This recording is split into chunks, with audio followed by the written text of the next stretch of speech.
Thank you, Deputy Byrne. And thank you, Minister, for being here. And you are very much aware of the RT Investigates programme and the work that was done by Eve Hegarty and her team. It was an example of quality public service broadcasting. And I know you, like me and like so many others, were appalled by what we saw on our screens. I know that you want to take action on foot of that. And I welcome the fact, and I know that Taoiseach said this, that when HICWA carries out particular actions, that if it is necessary to press the button that will require closure of certain nursing homes, if they are not up to standards, that it should be in a position to do it. Because unless the ultimate deterrent can be applied, that small minority which are flouting the rules will not respond. I think it is important to note that there are many quality nursing homes and centres that provide for the elderly within our communities, and they are equally appalled by what has happened. I know in my own community in North Wexford, many of those who provide quality care were disgusted by what they would have seen on the screens. And it is as important for those who are quality providers of care for the elderly that the rogue element, if you like, within the sector is stamped out. The bigger challenge, though, as you know, Minister, is that we are all getting older and we are all living longer. The population over the next 20 years, aged between 65 and 84, is projected to increase by 65%, and those aged 85 and over is going to double. The fact that life expectancy in Ireland is now hitting 83 years of age, that is a major success. For those who regularly criticise aspects of the state, the fact that we now have one of the best life expectancies of anywhere in the world is something that as a society we should be proud of. But we've got to ensure that older people get to live in dignity in later life, and we also need to ensure that in as far as possible that they can be healthy later on in life. And I think this conversation, while it's important that we do talk about nursing homes and the sanction that needs to be taken against those errant nursing homes, we should also celebrate those who do a lot of good work in the sector, and particularly in terms of recognising those with qualifications in the sector. There is a broader debate, though, around older people within society, and this is around how we design our societies to be able to ensure that older people can take part, can be involved. We can learn from societies, I think, that have faced this challenge, such as Japan and Italy. I don't think we're going to be going quite to those extremes yet, but certainly their experiences of having larger older populations, it's something very important to learn about. But an issue I do want to refer to, Minister, is the importance about trying to ensure that we keep people healthy. I mean, the ideal situation is if we can keep people out of hospitals and out of nursing homes. That's the best thing we can do. And part of that is definitely about care in the community, but also it's about encouraging a lifestyle and health and fitness right through until older age. And all of the evidence suggests, and this is particularly true, that once you get into your 30s and 40s and 50s, when you tend to become less active, it is critically important that during those stages in your life that you keep up some level of physical activity.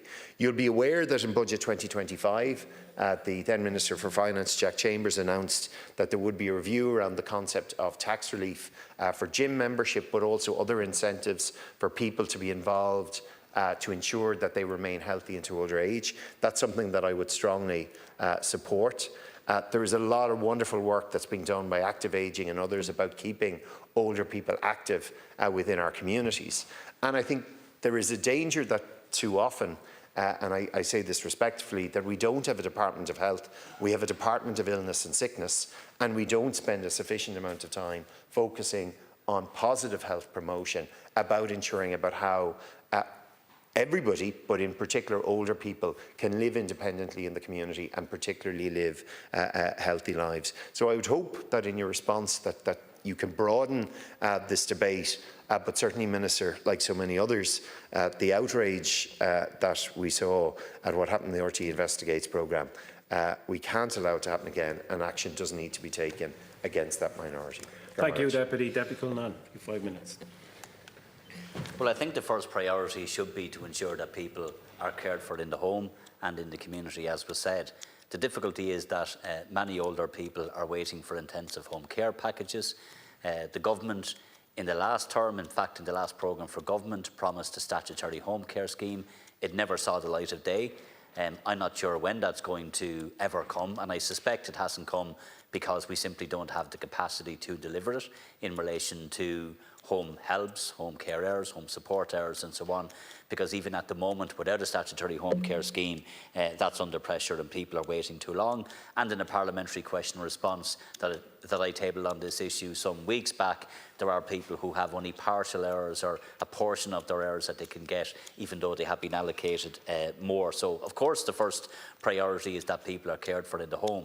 But for people to be cared for in the home, we have to provide the supports to enable it to happen, particularly when there may be complex needs. But then there are circumstances when, unfortunately, people will need to be in residential care homes, and that's just a fact of life. And what is another fact is that over the last 20 years, we have seen this drift away from public providers to private providers.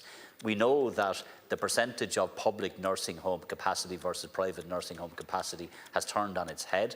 It's now almost 80% private. Within that, if that wasn't bad enough, we've seen private operators, family-run, what was called mom-and-pop operators, ran out of the market, bought up by these funds which are now providing a service and providing multiple homes providing service across multiple homes. And we've heard from HICWIT that there is an issue here. They are legal complex entities with deep pockets that can end up out of the reach of regulation, not the homes themselves, but the parent companies, and that regulations will need to be changed to deal with that. And I accept that, and I think that HICWA has to be given the powers. And while the Minister said in the Health Committee last week that there is powers to fine nursing homes, and the Minister is right, it has to go to court. What is needed, in my view, is that HICWA themselves should have the powers to impose financial fines. I was very supportive, and Ashley had worked with HICWA before the government moved on this, that there would be compliance orders that HICWA could issue. And that's fine, because we don't want the only option to be to deregister and close a nursing home. You want to have various options along the way. But I don't think there's enough, and I think financial fines and financial penalties, particularly when you have the type of instances of neglect and abuse that we've seen in some nursing homes. And it's quite extraordinary that in one home, while there was almost 200 allegations of abuse, not 1 cent of a fine was paid. And that is really upsetting for people. HICWA published a report yesterday, and I just want to deal with one aspect of it, which is in my own constituency, Minister.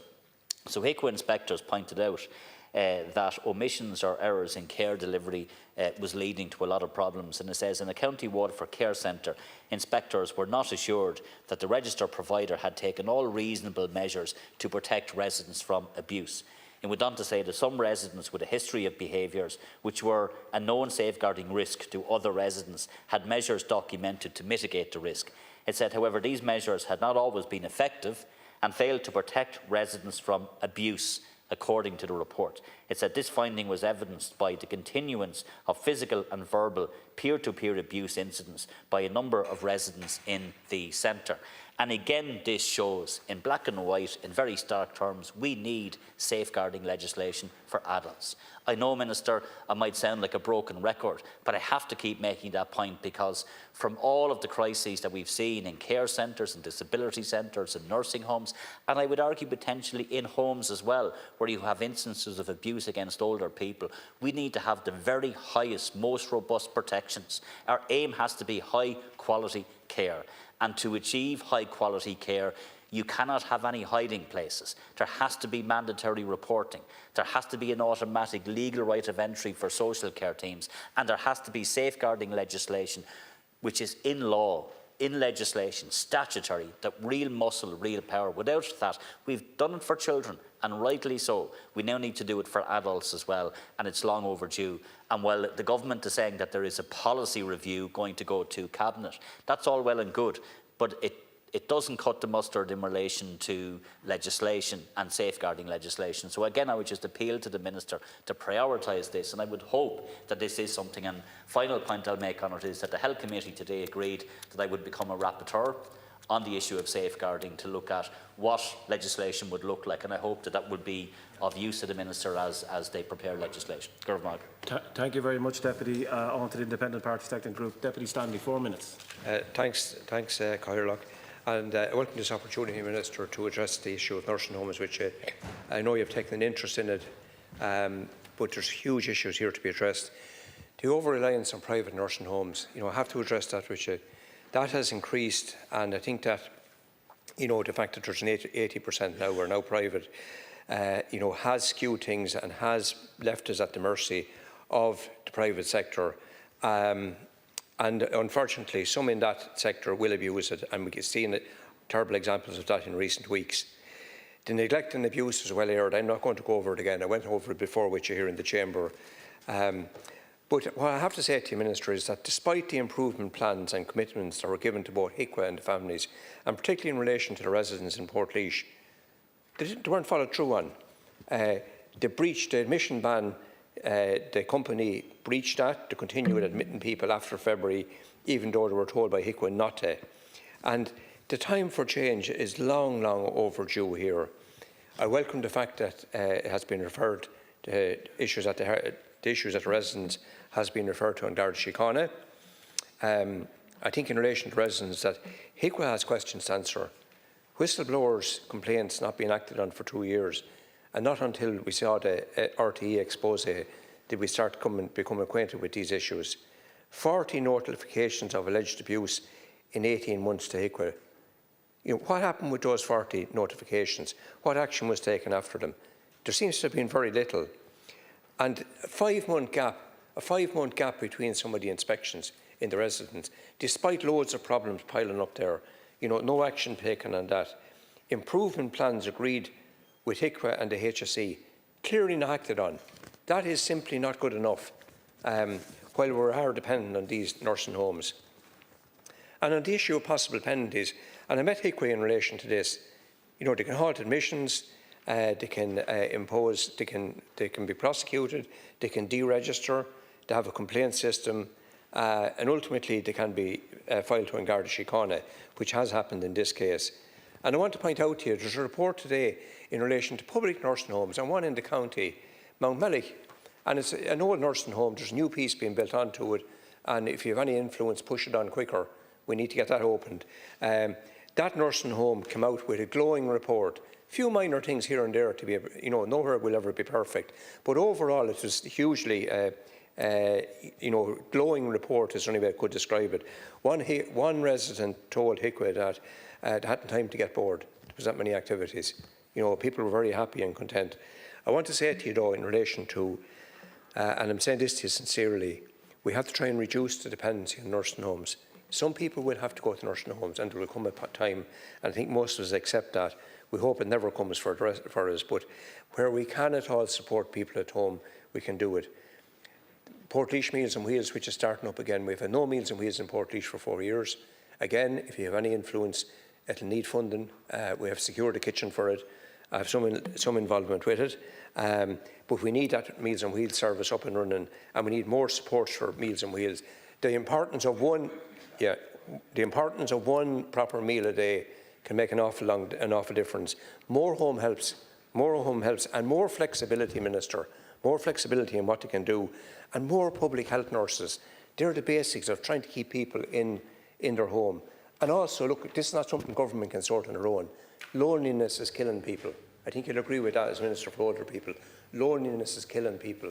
And wherever we can do through voluntary organisations and through society as a whole, if we can just get out that message, we need to get people to visit their neighbours who are elderly. I used to do it as a young person going to school. My mother used to send me in to visit old people on my way home from school. And if they needed kindling brought in for the fire, I'd do it and things like that. And just to chat to them for a few minutes. Thanks. Deputy. Thank you very much. Deputy Murphy. I found the Primetime Investigates programme horrifying, obviously, very difficult to watch. It was clear that these older people were not being treated as kind of human beings with decency, with dignity, treated with respect. Instead, many were being treated simply as a burden for whom there weren't enough gloves, there weren't enough incontinence pads. They're treated like sacks of meat, effectively throwing on the chair as that one man was done. What was clear as well, though, is that this was not unprecedented or not really unexpected. Cost cutting, staff shortages, elder abuse, ripping off vulnerable people, all of that is inevitable when you hand over healthcare to faceless multinationals motivated only by profit. SIP2 alone, the INMO have all pointed to privatisation as being at the root of this scandal, which means the root is neoliberal government policy carried out by successive Fianna Fáil and Fine Gael governments to outsource our care of older people to multinational corporations. In the 1980s, 3/4 of nursing homes were publicly owned and operated. Now it's less than a fifth. Private, for-profit operators control 74% of nursing home beds. Just 10 investment funds in Ireland control 30% of our nursing home beds. This didn't happen by accident. This isn't something that unfortunately happened, that Micheál Martin and so on is very sad about. It was deliberate government policy. As with private hospitals, the state provided private nursing homes with massive tax relief on capital expenditure, then guaranteed them income stream through Mary Harney's so-called Fair Deal scheme. Income for private nursing homes through Fair Deal has ballooned. Total funding is now over €1.2 billion a year. 80% of that is going to private nursing homes. The fees are incredible. At the residence Portlaoise, they're upwards of €1,200 a week. But not satisfied with that, the abusive, money-grabbing multinational Emis, which runs the residence, has also been ripping off elderly people and their families by illegally charging extra for essentials like medication, dressings and pressure-relieving mattresses to prevent bed sores. Incontinence wear costs up to €90 extra a month. A hip protector, €60 a month. If residents go to hospital, they have to pay for their own transport plus a staff charge of up to €45 an hour. How much of that do the carers see? Maybe a third, maybe a half, the rest going to the largest nursing home provider in the state. Families are charged €15 a week if they want to rent a sensor that alerts them if a patient falls out of a bed or a chair. Given the gross understaffing at residents, it looks like they would need it. Incredibly, there is no legal minimum staff to resident ratios for nursing homes. Presumably, the private providers lobby to keep it that way because wages are their main cost. That's why nursing home carers are among the lowest paid and most overworked group of workers in the country. That's how much this government and Fianna Fáil and Fine Gael value older people. The stock response is to say that better regulation is needed. Yes, absolutely. For years, care champions and others have been screaming about this, have been pushing for safeguarding legislation. This scandal should force the government to act. But ultimately, we're not just talking about a few bad apples. This neglect, this abuse is endemic in a system that is based on for-profit. We have to end the privatisation, bring it back into public ownership. Thank you, Deputy. Deputy Conlon. Carmarga, thank you, Chair. And Minister, here we go again in relation to it. And again, it's a scandal that's given us cause to talk about nursing homes, and all the details of that scandal have been outlined, and I'm not going to outline them again, but it is actually bewildering that HIQA had a report on one of the homes, Benaven, in November, and it was compliant and substantially compliant. That in itself is frightening. But I just looked there to remember, because my memory is faulty, as to when in Galway we closed St Francis Nursing Home, and I went back, and on the streets of Galway in 2011, over a winter period, we gathered over 20-something thousand signatures begging the health executive not to close St Francis Nursing Home. They ignored the people of Galway, they ignored the signatures, and they closed it. We did manage to keep it open as a primary care centre, but I'm using that as an example. Around that time I travelled to Portlaoise as well, and they were closing a public nursing home there in Deputy Fleming's. I can't remember what happened with that, but we were joining forces. That's back in 10 and 11, where we said the writing was on the wall in relation to the closure of public nursing homes. And that started earlier with Fianna Fáil and the PD philosophy, which I've repeatedly said knew the price of everything and the value of nothing. And the mantra that private is best. And every single government policy went in then to ensure that private was best, not for care, but for profit making. And that's what happened. And then I've asked a number of questions in relation to how many private nursing homes have had to be taken over since 2020 alone. And I think I've counted up 11. So Wicklow, Kerry, Galway, Kerry, Cork, so on. So the private nursing homes get into trouble, and then the public system has to go in and send in actual staff on the ground in Galway, in Loughterard, in Galway City, into private for-profit companies who are unaccountable, and we send in staff. And this is ironic, Minister, because there's a nursing home in Carrow, which I've mentioned loads and loads of times, and they can't get staff. And they have 13 beds at any given time, somewhere between 10 and 15 beds, empty at any given time, I Grilla or na Gaeltachta, and they say that there's no staff. And yet, when all of these private companies get into trouble, we seem to be able to send in staff, no problem, to take over them. And I'm not sure, have we learned anything, or what has been the cost of looking after the private companies that got into trouble. And we're all in receipt of, on the public accounts, which I won't read out, but correspondence that's absolutely harrowing arising from COVID, and how many died in nursing homes and how they were treated. And this is 2025, and they're still trying to get documents and appealing to us. So let's look at the percentages. It's not even 20% that's in public ownership. It's much less. We know from the Public Accounts Committee. So in that 20% and less, that's publicly owned nursing homes plus voluntary bodies, I think it's as low as 14 or 15%. Now, I know from Galway they have an excellent reputation. Merlin Park, St Francis Home when it was there. So I just despair sometimes at the forcefulness of a lobby group and governments that absolutely back up the market when all of the facts tell you otherwise, when we put all our eggs, which is a very bad image really, when we just pursued one avenue and kept reducing public ownership of nursing homes till it's just... So if we were to learn anything from this, rather than listing out the scandals, perhaps we could have a change of policy from the government. Thank you. I'm over time, so I'll stop. Thank you very much, Deputy. Back to the government side. Minister Troy, you have 3 minutes. Thank you, Kieran, and I welcome the opportunity to contribute to this debate. We're all quite rightly sickened with the recent primetime expose and how certain nursing homes treated residents in their own home. And the impact that has had on the families of the affected residents, but also the impact that has on families who have people in nursing homes. My own family has just gone through an antagonising number of months deciding whether nursing home care was the right care for my own father. And I arrived at that decision a number of weeks ago. And I think it's important that all families out there realise that this is not a universal problem, because there's serious worry out there. But it's equally important that families out there know that when elder abuse happens, when there is failings in nursing homes, that there has to be accountability and that there has to be consequences for the firms and for the individuals who perpetrated abuse in these nursing homes.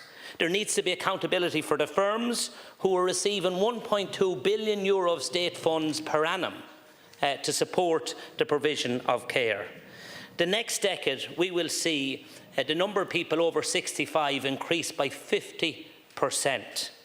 And I think the state, and I agree with the previous speaker, the state needs to move away from the privatisation of care and care homes. Because my experience tells me that the vast majority of people do not want to live out the end of their day in care homes. They would rather remain in their home for as long as practically possible. And funding for public services in this area has increased in the last number of years. Additional home care hours, additional daycare centres, and people have seen the benefit, but much more needs to be done, Minister.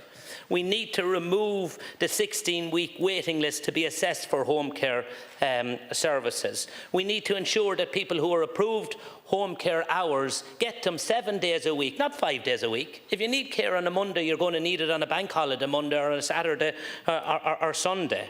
And we need to ensure that the daycare centres are expanded regardless of the geographical location. Minister, the last programme for government committed to a statutory home care package. Why is the delay? Can you commit to that package being introduced as a priority by this government? HICA was established as a response to previous expose of elder abuse. Why was it not established day one with the adequate powers that they can go in and fine private operators who are failing abysmally in their responsibility to their residents? Can we ensure that out of this we will see the adequate powers in place for HICWA, and that HICWA will concentrate on the provision of care, not the quality of service, or not the quality of building, I should say. Thank you very much, Minister. Deputy Collier, next 3 minutes. Thank you. Since the airing of the Primetime Investigates programme on national television, families actually feel terrified. They feel that they don't know what way to turn. My constituency office in Kerry in Killarney is inundated with queries about home care, queries in regards to what's available to families to look after their loved ones at home. And many of these would be under extreme pressure to be able to cope at home, but they're turning away from private nursing homes. There's no doubt about that following the recent scandal. In regards to sanctions and penalties and suspensions and termination of contract, what has happened in that area? As the Minister will know, I raised the issue of the company involved in regards to the coming in before the health committee that I'm a member of. I believe they should be brought in. There's no doubt about that, but at the end of the day, they're ultimately responsible for what has happened in both those homes. Both homes were in receipt of millions of taxpayers' monies. I believe that accountability should stand up here, and it is absolutely frightening, the idea of our elderly people now being afraid of going into long-term care. That's a sad day. It's a sad reflection on our society here in this day and age in 2025. And the sad thing about it as well is that all other nursing homes are being tarnished because of this. So there has to be accountability. And we have great community hospitals in Kerry. We have some of the very, very best. We have wonderful directors of nursing and matrons and nurses and doctors and carers and caterers and cleaners, etc. And I want to emphasise that in such places as Carsbean Community Hospital, Village Island Community Hospital, the St Joseph's Home in Cloughlin, we've St Columbanus' Home in Killarney, and the list goes on. But I would plead with you, Minister, bring accountability here and bring those responsible before us, particularly at the Joint Health Committee. I think that would be a good starting point. I don't see any reason why they should be allowed refuse. I've seen that happening in the Public Accounts Committee there recently, and that's another issue. I made a comment publicly on that already, that anyone that's invited in should be brought in. Thank you. Thank you, Deputy. Next, Deputy Crowe, you have 3 minutes. Thank you. Thank you, Cathaoirleach. Minister, I welcome the opportunity to speak on these statements. Also, like everyone, I too was appalled by what I saw on the RT Primetime Investigates programme and the flood of emails and phone calls that came in the following day from sons and daughters of elderly people who are in nursing home care, fearing that HICWA do not have maybe eyes correctly on the situation in many scenarios. I would agree with others that it is unfairly tarnished best practice healthcare for older people as well, and sometimes the reaction to these things, rightly there's an outpouring of anger and frustration, huge upset, and sometimes that spills over into a painting all with the one brush, which isn't the case. I think it's really important that when HICWA identify such areas of non-compliance and neglect, that they use the nuclear option to shut down some of those facilities. And I know that creates huge other problems for healthcare, and where do they go and how do you provide for their needs? But I think that is the ultimate sanction that HICWA has over them, and I don't think it should just be a rollover every time after inspection and we'll see next time how you've improved. I think they need to use the ultimate sanction very sparingly, but in scenarios like this I think it should have been used. Could I just make the point that others have said that state-provided care, indeed the old county homes as people call them, St Joseph's in Ennis, St Camillus in Limerick, which a lot of people in my area would go to as well, the quality of care, and that's what I think the state should be more involved. Minister, in the last Dáil, Milford Hospice in Limerick, which is a cause and a hospital close to your heart, my heart, and most people in the Midwest, that moved over to a Section 38 organisation. That was transformative, incredible. No longer have they to go around shaking the biscuit tin, trying to collect money and hold fundraiser after fundraiser. They now have a direct line of funding, and it means they can get down to the real high quality care that they provide, and I think more of that needs to happen. Could I speak as well, Minister, briefly about staffing stability? As recruitment embargoes in various areas of the HSE begin to lift, there's a real fear in the voluntary, not-for-profit nursing home sector that some of the nurses they're bringing in from overseas, going through all the paperwork and rigmarole of bringing them in on visas, training them up to the highest standards of Irish healthcare, that they will hemorrhage some of those staffs and they will just leave and migrate across to the HSE. I think you need to have eyes in that scenario as well.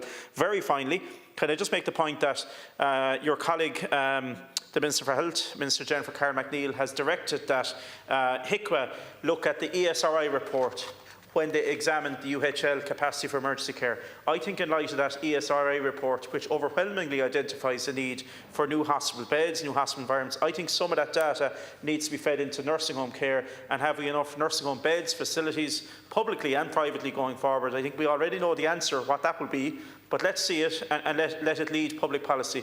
Thank you, Minister, and just before I sit down, just to wish you well in your ministry over the lifetime of this government. Thank you. Deputy O'Crory.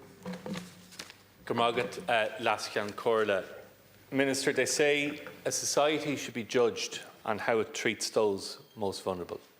And in this case, it is older people in our society. And what we saw in the RT Investigates programme was not care.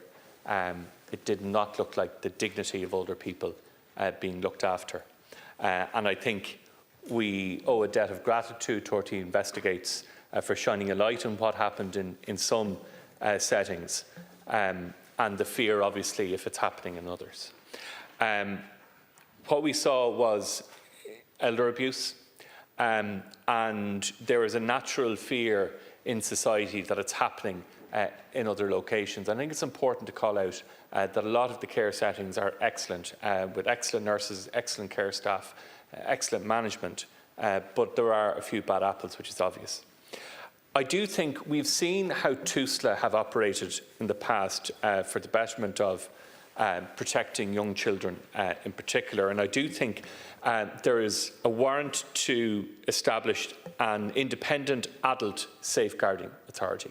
And this would focus primarily on looking at the safeguarding of older people, in particular vulnerable adults. And I do think this type of an authority is something that really could help with protecting those most vulnerable in society, those older people in nursing homes.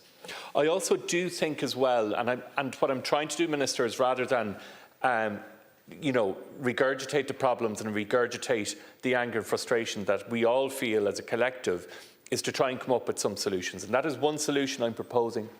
Another solution is a national register of care concerns and complaints. And this would be publicly accessible, anonymous database on serious complaints taking place in different care homes throughout the country, and it would be administered by HICWA.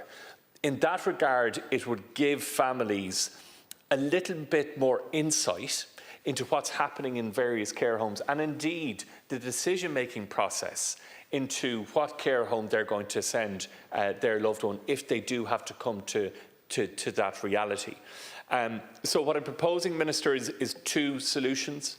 One is around an independent adult safeguarding authority similar to TUSLA, and the second is a national register of care concerns and complaints. And I do think the whole thing here that's important, Minister, is transparency.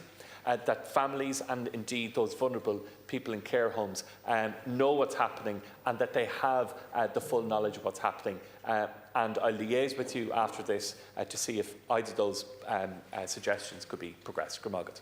Deputy Ward. Minister, what we saw in the RT Investigates programme was very, very upsetting. The notion that anybody entrusts the loved one in their family who is arguably at the most vulnerable stage in their life to a home and then is treated the way that we saw them being treated is frightening as much as it is upsetting. And the reality is that I talk to people every day who are in a situation where an elderly parent or an elderly relative needs that kind of care that they have to go into a nursing home, and we're asking them to put their trust in a system that clearly is deficient in terms of the safeguards and the checks that are in place. I've been contacted by a constituent, and I want to just read to you what she said about her father's experience, albeit in a nursing home in County Wicklow, not in my constituency, but she lives in my constituency in Dún Laoghaire, and she talks about the experience that he had towards the end of his life in that nursing home. And it's quite shocking really what she's reported to me. She and her family were frequently ignored when they raised concerns with the nursing home about their father's well-being. He had multiple urinary tract infections that went undiagnosed and untreated, which meant that he was in significant discomfort, as well as the health risks that they posed. His medication was improperly administered. He suffered from bed sores that were left untreated and undealt with, and you can imagine the pain and discomfort for somebody lying in a bed, unable to help himself in that situation. The family itself raised concerns with the home that were repeatedly ignored, and it wasn't until in fact they initiated legal action that they were listened to, and that interventions were actually taken by staff in the care facility. They failed to ensure that he got his proper food and water and that he consumed it. They failed to engage with the family in relation to his health. They failed to adequately deal with the physiotherapy needs of their father as well.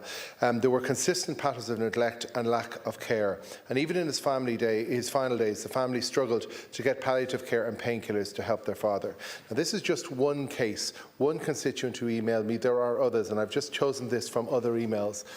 But what this brings home, Minister, and I know you're alive to this, I know that you understand the seriousness of this issue.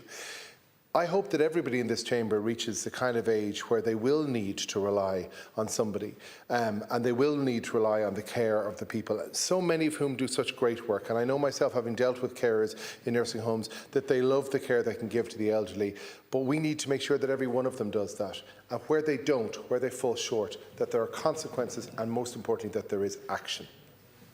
Deputy Devine.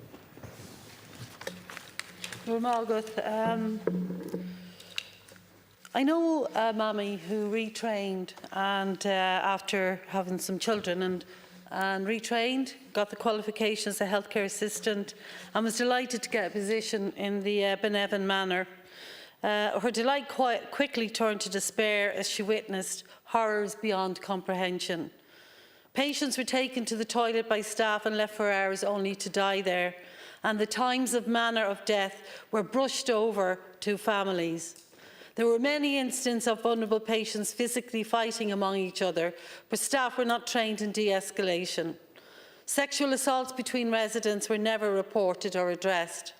And even more disturbing, staff members were caught in residents' room engaging in sexual activity. Many staff members took drugs during their shifts and even offered her some at work.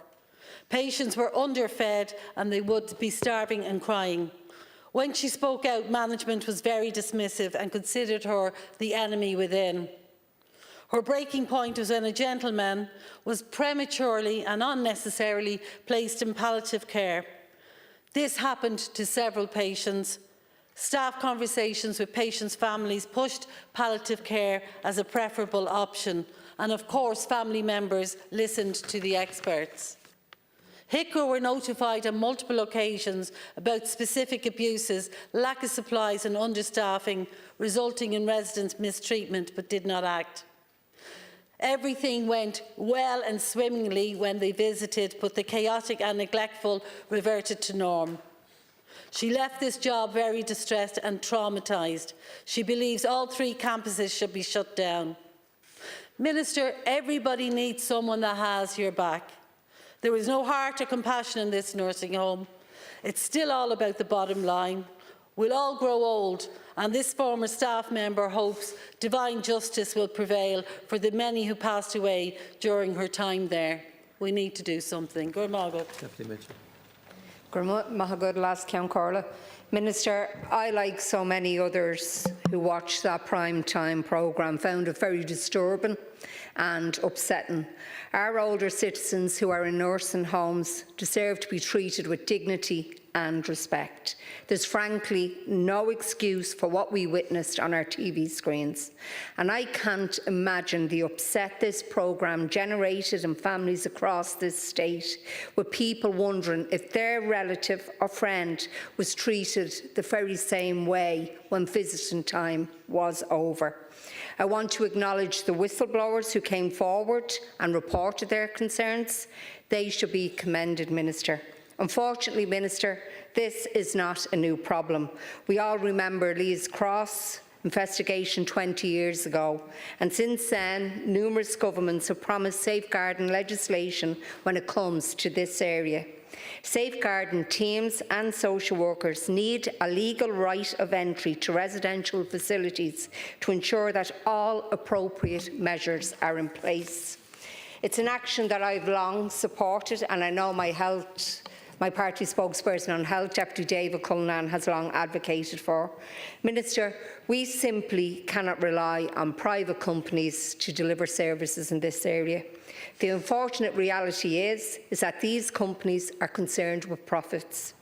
That's why we saw the complete lack of medical and sanitary supplies in the documentary. We often hear staff have been urged to penny pinch to protect the company's profits. Now, Minister, that's not how an organisation tasked with caring for vulnerable people should operate. In the longer term, we need to see investment in the creation of public nursing homes and community beds, and we need the establishment of an independent safeguarding authority. Minister, I want the same outcomes as you, the very best standard of care for our older citizens. And I believe if we all work together constructively, we can ensure that the scenes we've seen on our TV will never be repeated again. Gurmagat. Now move to Deputy Gorgity. Gurmagat, last Count Corla. As others have mentioned, the RT Investigates programme highlighted the scandalous lack of proper care standards in 2 nursing homes. But if people think that such incidents in the modern age are confirmed to the residents, Portlaoise and Benevan Manor and Glasnevin, they've another thing coming. We've all heard stories, and obviously if it's not in the public domain, we can't recount them. But in this context, I do believe that HICWA and all other related agencies and the system in general have failed families for too long. So I do welcome, to be constructive, the fact that the Department of Health, in collaboration with the Department of Children, Disability and Equality, is finalising an adult safeguarding policy for the health and social care sector, and hopefully before the summer recess, as has been mentioned. This will provide a framework for strengthening adult safeguarding structures, processes and supports. And with that introduction of safeguarding legislation, if it's done properly, it will set out some form of adequate safeguarding. But the question is, once the legislation is enacted, how is it going to be enforced? What additional actions are going to take place in terms of funding, so that residents' needs are matched with profit maximisation in an increasingly corporate sector? We've heard from others here about the rise of investment funds, and more than half of all nursing home beds in Ireland were public in 1990, but now it's 16% by 2023. The UCD Geary Institute for Public Policy highlighted that currently just 10 investment funds, Minister, now own 1/3 of the state's nursing home beds, which is a massive change even from 7 or 8 years ago when they were essentially non-existent. So Ireland and the UK are now officially the most privatised sectors in Europe. Does this serve the residents? Does it serve the families? And equally, does it serve the Irish taxpayer? With such private profit-driven ownership now, the onus is on the state to provide a robust system of compliance. So the ball is in the government's court, and it's not just about the legislation, it's about ensuring it can be adequately enforced. Thank you, Chairperson. The recent RTE Investigates documentary Inside Ireland's Nursing Home, aired on the 4th of June, showed us all the terrible conditions in some nursing homes in the Midlands and Dublin. We were all horrified and shocked by the programme and the way our most vulnerable in society are being treated. But this again, I'd say, Minister, is some. I don't want to tar everybody with the one brush, and when you hear what's being said inside here, and rightly so, sometimes in defence of innocent elderly people being abused as such, it sometimes feels like as if every nursing home is doing this, and they're not. And I've spoken to Ty Daly at Linked, the CEO of Nursing Homes Ireland at Great Linked, and he assures me that there is great nursing homes out there, and he doesn't need to tell me that because I've seen them. I've been to visit them, the Drummoney, Fairfield Nursing Home, Bushmount in Clonakilty, Care Choice in Clonakilty, Skibbereen Residential Centre. All these are providing a fantastic service to the people, and the families love the service they're providing. And I think we need to get that point across, that while there is bad apples out there, and they need to be weeded out, not everybody's a bad apple.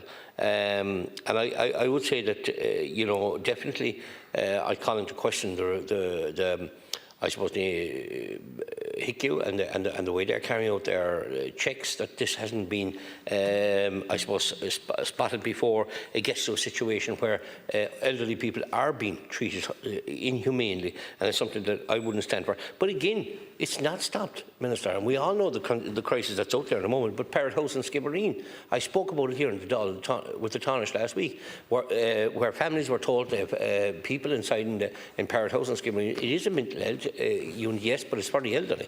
And they've been told 6-7 weeks ago they're going to be moved. They have no communication since as to where they're going. Are they going long-term, short-term, being kept? Are they going to be able to return? Simple questions are being refused to people. And basically, they rang them, the families, the other day, and told them, don't be listening to Michael Collins in the Dáil at all. And they asked them, OK, what are you doing? Oh, sorry, we can't tell you. So that's another type of abuse. And also the nursing home, in the Apri old nursing home in Bantry, that's a crisis situation where it's almost across the line. It was closed down, it's almost across the line. The liquidator has it sold, but there's a problem with HICU and the liquidator, whatever. But there's 17 beds available there to be delivered for the people. Am I close to finishing, or have another minute? And Minister, it's very, very important that would be looked into immediately, and that HICU would be asked to sit down with the liquidator, tell them the issues, and get on with the sale of the nursing home. There's 17 beds closed, and they're being brought up to full standard. Imagine full standard, so we could allow people. I have people all over West Cork pleading with me for a bed.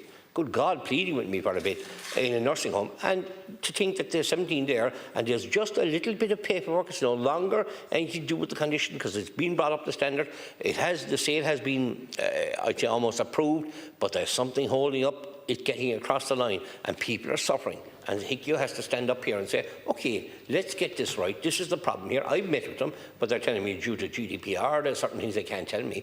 But the liquidator says he doesn't know what's going on. So there is a problem, and we need that resolved straight away down in Bantry in the old Apri nursing home there, so that we can have people guaranteed that they have safeguarding their homes going forward. Thank you. Thank you. Thank you. Listen, Carla, I have 3 minutes. Minister, after seeing the report by RTE Investigates, it makes you sick in your stomach to see that could happen. And I look at the nursing homes around Limerick and other nursing homes I've visited, and through social events that we do, through our vintage and everything, to recreate lives of people that are in the nursing homes and bring in some of the older stuff into them and see what the nursing homes do. Question I have for you is, I've been at a lot of nursing homes and we've done this. None of the bigger nursing homes, 100 beds, don't do this.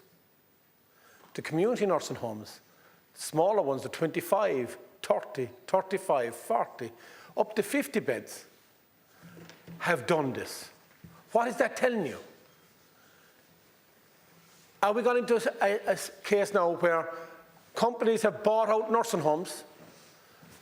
They're just saying, how many can we get in? How many can we look after?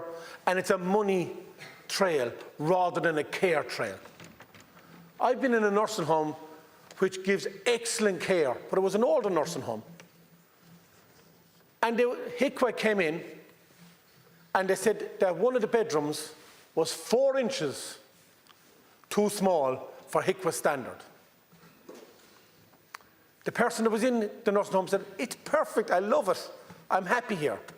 So they had to remove the elderly person that was in that room, spend 20,000 euros to move a wall 4 inches because HICWA standard, rather than going in and say, is this acceptable to you? Are you happy here? Are they doing everything in their power to protect you? Are they looking after you and all your care? They didn't ask that. They looked at a book. Oh, it doesn't meet standards. The standard is the care of the patient. The standard is the smile on their face when they see you coming in and they say, you're welcome.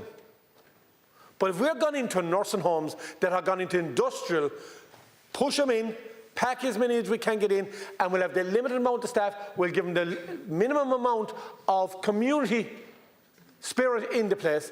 Too many people proves in one nursing home in one setting, it becomes institutionalised. Smaller settings, which are smaller nursing homes, they seem to be happier. So why don't we put a cap that you can't have any more than 25? If you do, you need to have a separate setting. Even a separate floor, whatever you have to do, that's your community. You build your community around the people that you've in there, you build the care. And instead of RT Investigate going in, let's actually see, does it actually work, and see, have we got people that are actually happy in the settings that they're in, and see, can we rate a lot of the nursing homes that are providing the excellent care that they can, and rate them on that, and promote the good ones, and weed out the bad ones. Thank you. Thank you, Deputy Lawless. Minister, I couldn't watch it. I couldn't watch the level of abuse in the RT Investigates documentary. I couldn't stomach it. The way elderly people were treated and abused, and what we saw was a complete disregard for human life, for human rights. And it was, I believe, a very focused, driven on economic profits in relation to this. And profit does seem to have been the motivating factor in relation to some of the abuses. And this is obviously clearly very concerning, particularly in light of the fact that government have moved away from public-led nursing homes to a place where it's now primarily in the hands of the private sector. So you have a major job of work to ensure that HICWA have teeth, that we have very clear regulations, and also consequences where the actions like this take place. Over recent weeks, we in Aintu have actually opposed the order of business, Minister, because we wanted to discuss this very important issue. So we very much welcome the debate, and I really do very much welcome your contributions as well today and your work in relation to it. I want to see HICWA that has teeth to address this, Minister. I think that's a fundamentally important way forward. Minister, I also want to raise issues. We saw during COVID, for example, the way nursing homes were abandoned. We saw the entire sector was abandoned. We saw how elderly people were shipped out from hospitals by the National Treatment Purchase Fund into nursing homes and caused a huge spread of COVID. We also saw how supplies, including PPE and oxygen, was actually intercepted by the HSE. Supplies that were meant to go to nursing homes, meant to go to the people who are most vulnerable due to COVID. And the HSE intercepted and took those supplies to hospitals. That is a scandal, Minister. A scandal that you need to investigate. And you need to, we need that COVID inquiry. We need that COVID review to investigate this, Minister. And it was disappointing at the time that Simon Harris, and by the way, the interception is not my words. It was the words of the then Health Minister, Stephen Donnelly, who stated that the HSE intercepted those supplies. And COVID, in terms of the overall COVID deaths, it was 1/3 of all COVID deaths happened in nursing homes. I want to commend the advocacy group Care Champions as well, who have emerged from these horrors to see justice and rights to those in the care system. They are a wonderful advocacy group, Minister, and I hope that you will work with them on this journey to ensure that elderly people are treated with the dignity, the respect that they so desperately need. Deputy Cormac Devlin. Gurmagad to Lascan Corla, and in recent weeks, distressing footage from RT Investigates and Prime Time has brought into stark relief the vulnerability of many older people in residential care. What we saw was not just a breach of trust, Minister, it was a breach of decency. We must begin by acknowledging the vast majority of frontline staff in our nursing homes and community services are doing remarkable work. They care for our parents, our grandparents, neighbours, with compassion and dignity, often with huge pressure and without sufficient resources. But the system around them, and indeed above them, must do better. We need to be clear: mistreatment or neglect of any older person in care is unacceptable and must be met with accountability. HICWA plays a vital role here, and I support their work, but regulation alone is not enough. If we are serious about ageing with dignity, then we need to invest in the whole spectrum of care, from supports to live at home longer, to high quality residential options when needed. That includes delivering on statutory home care scheme, properly staffing our community nursing home units, and ensuring that the fair deal schemes remain sustainable and fair. Crucially, we must also recognise the need for more geriatric social workers. These professionals play a key and unique role in safeguarding older people, especially those living alone or indeed in complex situations. Yet their numbers are far too low. We need a national strategy to recruit, train and retain more of them. Finally, I want to echo the Government's commitment to forthcoming adult safeguarding legislation. But we cannot delay. We need a full statutory framework that gives older persons explicit legal protections in community, in hospitals and indeed in nursing homes alike. Our population is an ageing one, ageing longer, and it's also growing, and that's a success story in itself. However, it also demands that we act not only to regulate but indeed to care. Gurmagad Lascan Corla. Deputy Carrigan. Thanks very much, Lascan Corla. Minister, I think we were all shocked by the recent Primetime Investigate programme, but I think it's important to put on the record that this is not the case of the entire nursing home sector across the country. Many of them provide excellent service to our family members, and I think we need to actually increase the support that we put into both the public nursing homes and indeed the private nursing homes.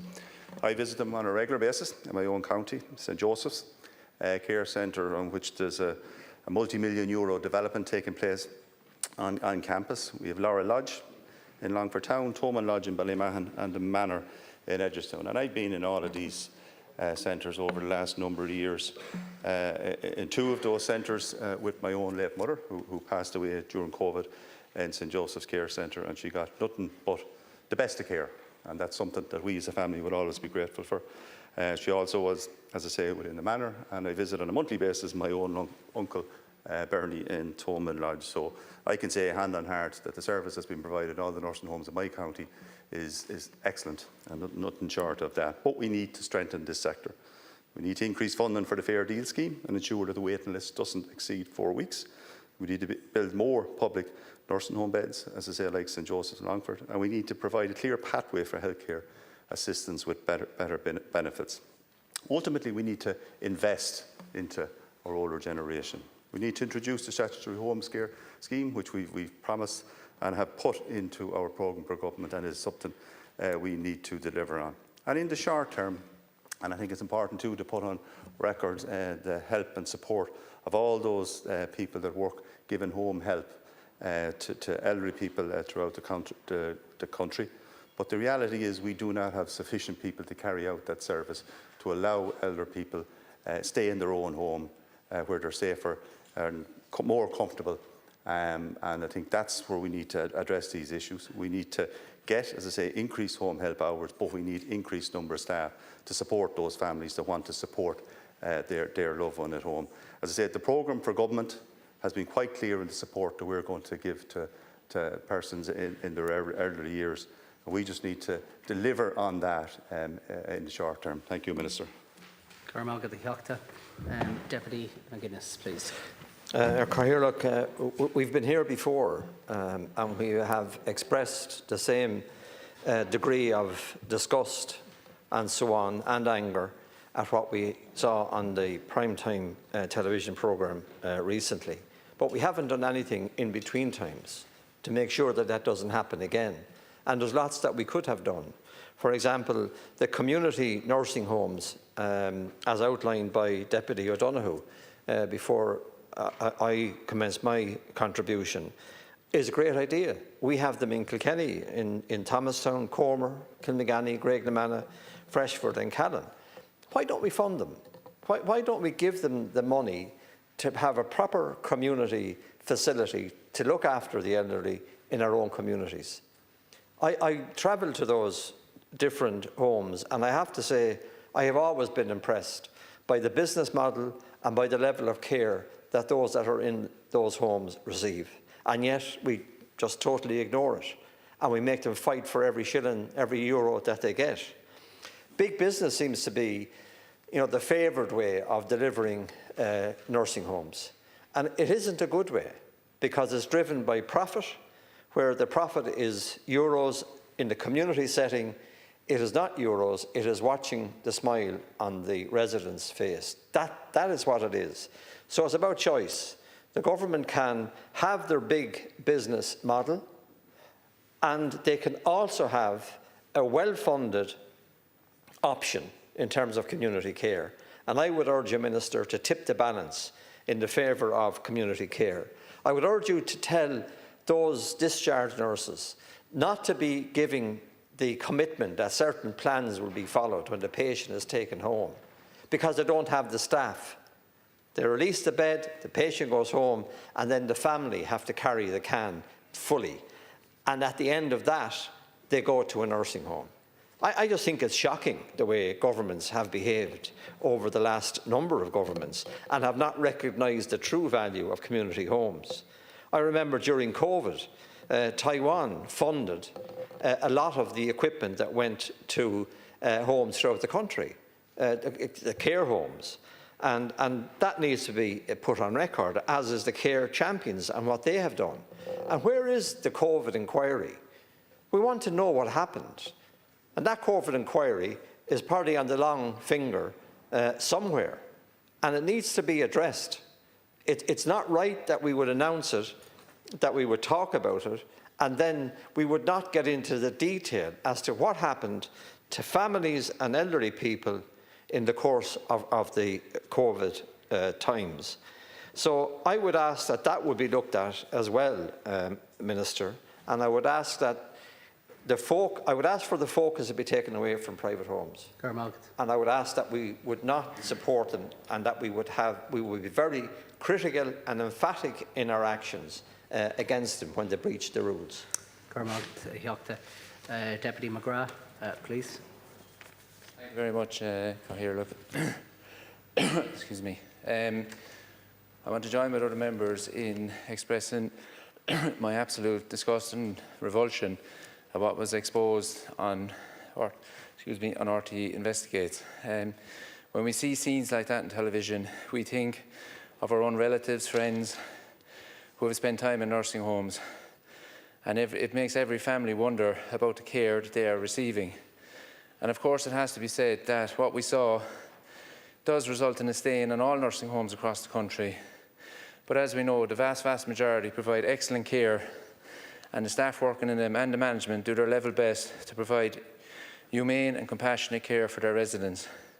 Unfortunately, what we saw on our television screens did not live up to that in any shape or form, and what we saw was very much undignified and inhumane treatment of people in their most vulnerable state, in their senior years, when they should have been receiving compassionate and caring and dignified care from those charged with the responsibility to provide that care.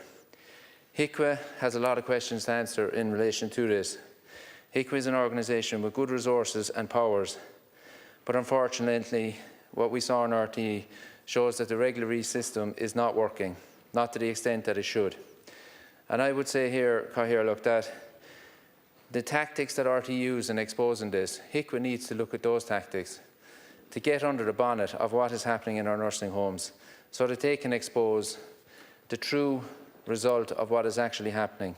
It took RTE to do this, and what they did was outstanding in terms of the work. It really exposed what we saw in relation to these nursing homes. And I do want to stress, in my opinion, this is a minority across the country, but at the same time, it shouldn't be happening in any nursing home.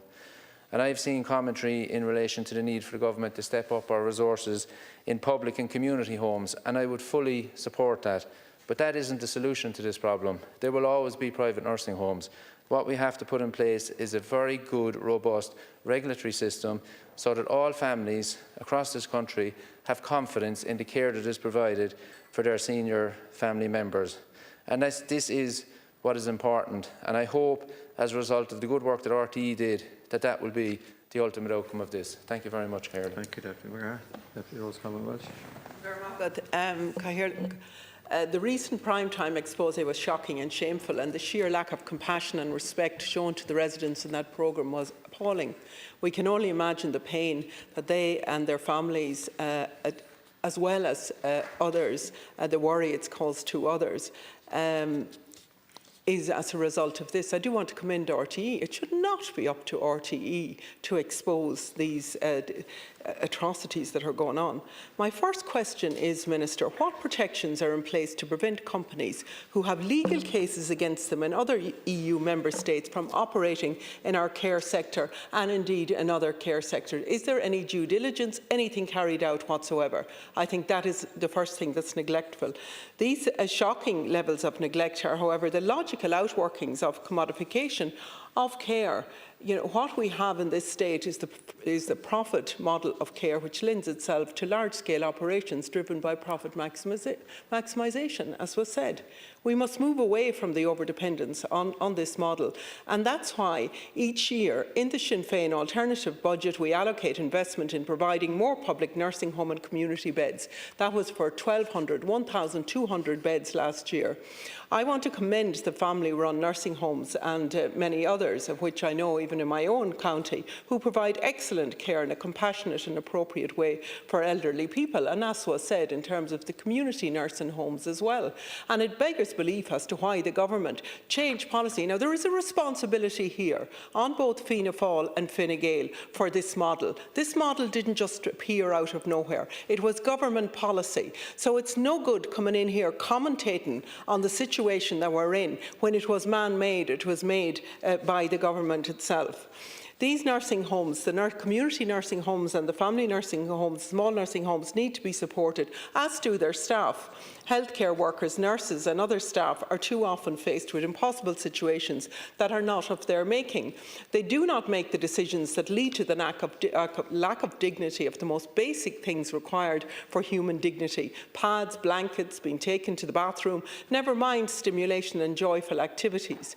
Safe staffing levels should never be optional. Pay and conditions for many of these workers are abysmal for the level of responsibilities they have. Zero-hour contracts, minimum wage, are not conducive to the intensive care that needs to be provided for our most vulnerable. I want to say that, and I support the calls for the COVID inquiry, because it was the very same healthcare workers that came face to face with what they experienced in nursing homes, and we're still paying them the minimum wage or little above. That is disgraceful. Deputy Bennett. Sorry. No problem. This state has a long, sad and sorrowful and shameful history of failing those within its care. Women, especially mothers and the children, have endured the brunt of this state long history of failing those within its care. Survivors of institutional abuse, degradation of babies' organs, those in the justice have not only failed but actively sought to deny justice. and what invariably follows, exercises in the pursuit of justice, but to delay and to defer, rarely accountable and never in a timely manner. This is not the first scandal in a nursing home. 20 years ago, the Lesh Cross scandal led to the establishment of HICWA. At that time, one Fine Gael TD remarked, "There is a growing scent of mycelitis is continuing in the Department of Health of Children." Deputy Martin was the epitome of his affliction. He always has to have another report and another commission. The current minister is acting in the same way on this important matter. Well, Micheál Martin is back in office, this time joined by Fine Gael, and it would seem that this affliction is now equally impacts both ministers of both the same hue. My own predecessor as Sinn Féin TD for Cavan and Monaghan, Caoimhín O'Callaghan, had the measure of government of the day by remarking, "The Fianna Fáil Progressive Democrats partnership has nearly a decade to get health policy right, and it has failed miserably. At the root of this is the government's refusal to take a rights-based approach to healthcare. At the crux of the matter is the failure to take a rights-based approach to healthcare, the right to a dignified, adequate care for all people in their later years. HICWA will have to account for itself, but Fine Gael and Fianna Fáil must account for their absolute failures to ensure the shameful scandals of the past shamefully continue to thrive in Ireland today. Deputy Michael Lowry. Minister, for generations in Ireland, elderly people were mainly cared for in the family home. It was a given that younger family members committed themselves to caring for elderly parents and grandparents. Most homes across the country had 3 generations under the same roof. It wasn't always easy, but it worked. It had to work because there were very few suitable alternatives available. Ireland today bears little resemblance to the Ireland of those days. Life today is much more demanding. While home care for the elderly still continues, financial pressures mean that more couples may both need to work outside the home in order to meet their financial commitments. This makes providing full-time care for an elderly dependent family member in the home much more challenging. For many couples, giving up one job may lose their family home. As an elderly person's needs increase, the time and effort required to meet also increases. Eventually, tough decisions must be made to ensure that the well-being of everyone is protected. For some, this involves an elderly person entering a nursing home. This can be a difficult decision, particularly when the older person is happy in the family environment. However, mobility and medical dependencies leaves little option. It should be acknowledged that there are many elderly people who, after consideration, are happy to move into a nursing home and enjoy the daily routine that is geared towards their needs. There are excellent nursing homes across the country providing top-class care. The standard of all nursing homes cannot be judged on the basis of one TV programme. Many more families would choose to continue caring for their older relatives at home if it were financially possible and viable to do so, and if the necessary supports were in place. Increasingly, more people are opting to become a family carer for an elderly relative. These family carers provide 24/7 support. They put their own lives on hold to ensure that their elderly loved ones can remain in the comfort and familiar surroundings of their own homes and communities. They find themselves protecting the safety of the older person, learning to understand their individual needs, managing their medications, dealing with hygiene care and dietary needs. They arrange and accompany the person to medical appointments. For the most part, they do this without organised suitable transport in place to assist them. Family carers are the unsung heroes. They juggle indeterminate tasks and are driven solely by care and love and a wish of their family member to remain living at home.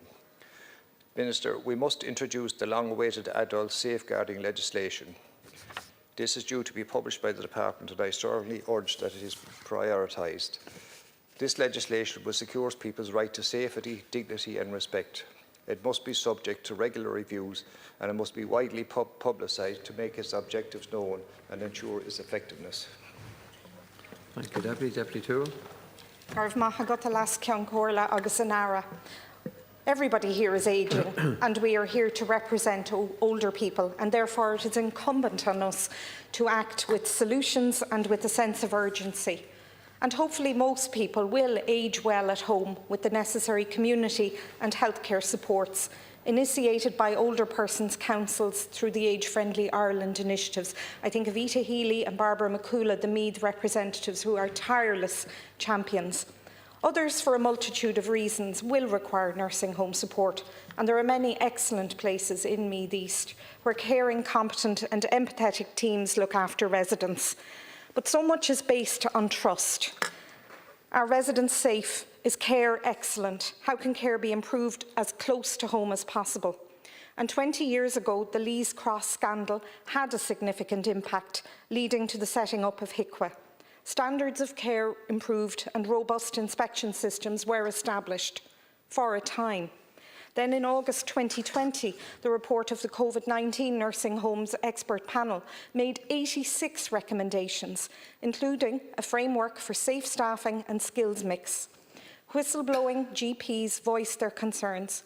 Marcus de Bruyn and others, now awaiting fitness to practice hearings at a time when we need GPs in communities, their concerns were ignored and they were vilified. As of now, the framework is still in development and has to be implemented.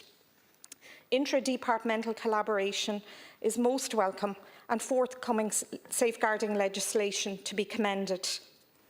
Private operators need to uphold the highest standards of care. They can afford to invest in their people and their facilities. HICWA must be adequately resourced and whistleblowers must be listened to. Forward planning for ageing well is critical. Life is precious and the later lives of those who build this country must be planned for, safeguarded and valued. Good, in the limited time available to me, I want to first of all say everybody was shocked and disgusted at what we saw. But that's the tip of the iceberg as regards big business and what's going on with big conglomerates. I want to salute all the care workers and nursing staff in all the small nursing homes, right from Carrick-on-Suir right up into Clonmel and the Care Castle and the Tipperary town. And to salute them in the work they do. And to challenge HICWA here. They're not fit for purpose. They haven't been fit for purpose for a long time. Same as Tusla, who can't even count the children that have gone missing in their care. HICWA is totally unfit for purpose. I saw how they bullied a nursing home out of business in Carrick-on-Suir some years ago by restricting the amount of beds they could have open until they did what HICWA wanted. Why can't we tackle this with the big conglomerates? There's funny games going on here, and I say money changing hands and something else changing hands because it's not acceptable. We've made a commodity of healthcare, and that's totally unacceptable. So we must dismantle HICWA and Tusla and set up some reasonable organisation that will look after people. Thank you, Minister, to call what we have seen revealed in some of our nursing homes a betrayal is an absolute understatement. This is brutality. This is the vicious erosion of trust. It is sickening to the core, and I hope that each and every person who was seen abusing our elderly people is arrested, and I want to see their ability to ever work in such settings removed for life. These people who abuse our elderly are nothing short of animals, engaged in the brutalisation of our loved ones. No mercy must be shown to them. No excuses about regulatory failure must be offered. They are a stain on the good name of genuine nursing staff and of all those nursing homes who cherish their residents. The signal must go out. Mistreat our elderly and you will be jailed. Violate their dignity and you will answer for it before the courts, and not just before some professional standards tribunal. People are fed up and we want accountability. Thanks, first of all, I, like everyone else, was horrified with the prime-time expose. And indeed, we have great nursing homes, both public and private, in the county of Kerry. We have great staff, second to none, who do their very, very best. Public and private nursing homes, I can't understand how there's a different rate of pay or money being given to the public nursing home as opposed to the private nursing home, because I can't understand that. And what I have to say is there is no place better for elderly people to age than at home. And we should strive to bring in that model here, more so, Minister, because in places like Denmark, that's what they have. And I can't understand, they're better in their own home for as long as possible. And then when that fails, we have to go to a nursing home, and they have to go to a nursing home, but they need special care, and there needs to be accountability, and HICWA apparently are only looking at buildings and doors and windows and not the people themselves, and that's very, very important, Minister. Thanks. All people brought us to where we are today. Minister. Thanks very much, Kieran O'Donnell. First of all, can I thank all the members? 40 members spoke in this debate. So it was, I think people were very constructive. Like everyone else, I was shocked by the programme. It was wanton neglect and abuse. But I really want to thank the members for their very, very constructive engagement. What I want to attempt is to cover the areas that people brought up. And firstly, what happened on the programme was pure wanton neglect and abuse of older people. It's as simple as that. And we have to make the system better and more robust. How do we go about doing that? We have to look at, and HICWA have acknowledged this themselves, that we have to look at the process. Can we improve them? Every system can be improved. That will involve looking at processes. I believe there are things that we can do, like making reports in real time. The reports that are published at the moment are historic. Make them up to date. That would be a very straightforward thing. Furthermore, what I want to see is the safeguarding legislation.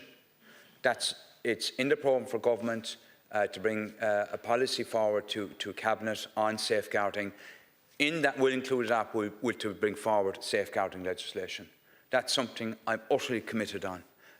We're actively working on it, and it's a priority for government to bring it to Cabinet, myself and Minister Jennifer Karen McNeill, and to put that in place. Furthermore, we have to ensure that we look at the groups and how we regulate the groups, and the parent companies are not regulated by HICWA. We need to change that, and that's a procedural thing.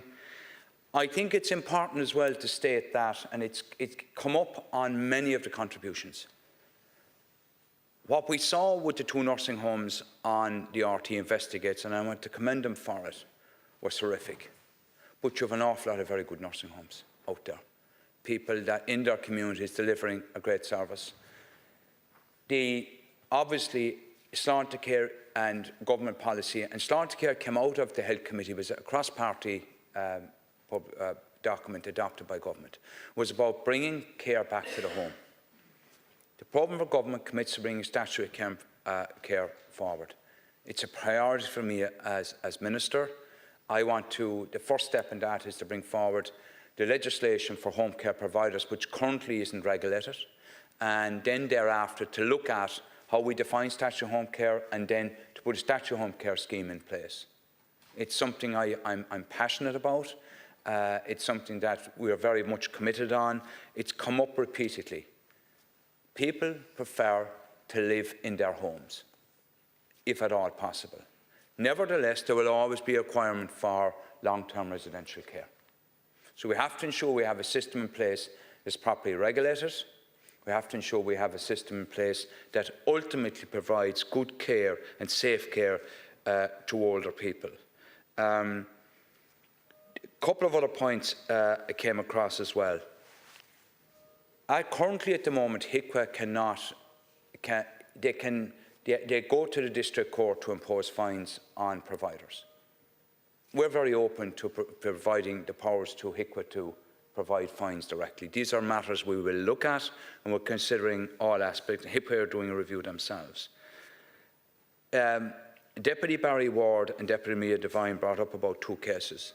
I would ask that they'd report those cases. If there are abuse of people, that they report those cases to HICWA and the relevant authorities, nothing less. I welcome that in terms of the investigations, there have been referrals to An Garda Síochána.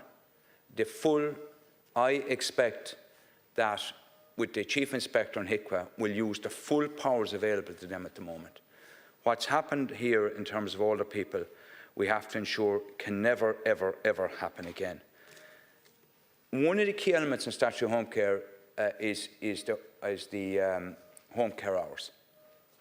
We have increased the funding significantly in recent years, virtually doubled it. But I do take the point in terms of delivering an enhanced service. I have met with the HSE directly myself in terms of the service that provide to see how we can speed up the provision of that service to people that are on waiting lists and how important it is. One of the other features that came across was the design of nursing homes and in terms of settings. And the Department of Health have already a body of work underway in terms of design settings for nursing homes, and that's something that I very, very much wish to progress. The other issue that was brought up, I think it was Deputy Toole brought up in terms of safe staffing. So apart from the safeguarding, there is a body of work ongoing in the department in terms of safe staffing framework. We're due a final report very shortly. I want to very much work on that and very much expedite in that space, because it's hugely important, along with the fact that in terms of safeguarding as well, the Health Adult and Safeguarding Bill, that's on the legislative programme, and we very much want to progress that. One of the other elements that came up with many of the speakers was the provision of community nursing home beds. And that's something that we're doing a capital review in terms of public nursing home beds, and within the programme for government it commits to increasing public nursing home beds, that we're doing a capacity review which we're currently working through and finalising, and that's very much something that I want to progress, where we enhance the provision of community nursing home beds at the Leinster Met of Ireland. We will always have a mixture of community, voluntary and private. That's why the regulation is so important. I think it's hugely important as well that across all sectors there is very, very good provision in nursing home care. What we saw on the programme itself was the complete opposite. It was pure neglect and abuse of older people, and it's something that for me that I feel very strongly about and that we cannot tolerate in any circumstances. The other thing really, I suppose, is that I wanted to touch on as well is that this